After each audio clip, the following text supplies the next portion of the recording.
Duck, the Great Western engine, worked hard in the yard at the big station.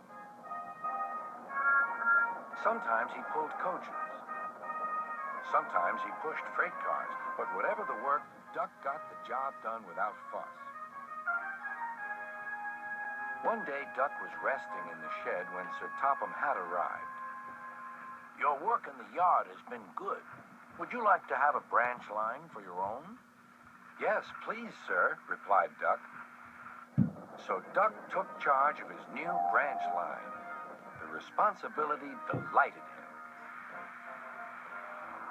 The line runs along the coast by sandy beaches till it meets a port where big ships come in. Duck enjoyed exploring every curve and corner of the line. Sea breezes swirled his smoke high into the air, and his green paint glistened in the sunlight. "This is just like being on holiday," he puffed. "Well, you know what they say," laughed his driver. "A change is as good as a rest." Soon, Duck was busier than ever.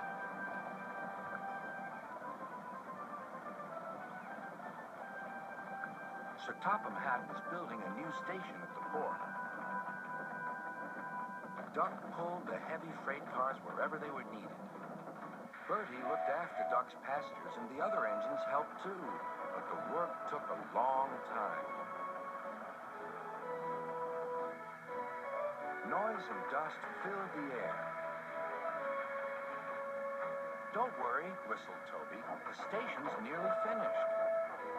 "And on time, too," said Duck thankfully. Duck felt his responsibility deeply and talked endlessly about it. "You don't understand, Donald, how much Sir Topham Hatt relies on me." "Ach, aye," muttered Donald sleepily. "I'm Great Western, and I—" "Quack, quack, quack. "What?" Ye heard? Quack, quack ye go. Sounds like ye'd an egg laid. Now wheesht and let an engine sleep." "Quack yourself," said Duck indignantly. Later, he spoke to his driver. "Donald says I quack, as if I'd laid an egg." "Quack, do you?" pondered his fireman. He whispered something to Duck and his driver. They were going to play a joke on Donald and pay him back for teasing Duck. The engines were busy for the rest of the day, and nothing more was said.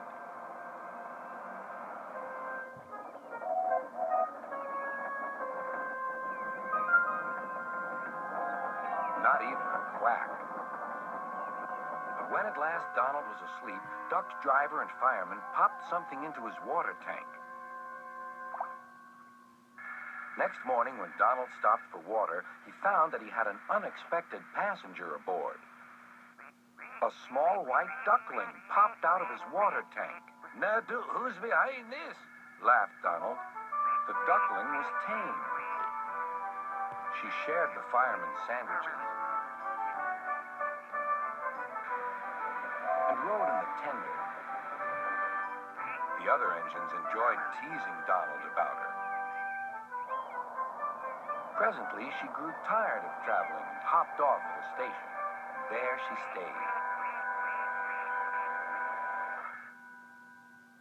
That night, Donald's driver and fireman got busy. And in the morning, when Duck's crew arrived to look him over, they laughed and laughed. "Look, Duck, look what's under your bunker. It's a nest box with an egg in it." Donald opened a sleepy eye. Well, well, well. Ye must have laid it in the night, Duck, all unbeknownst."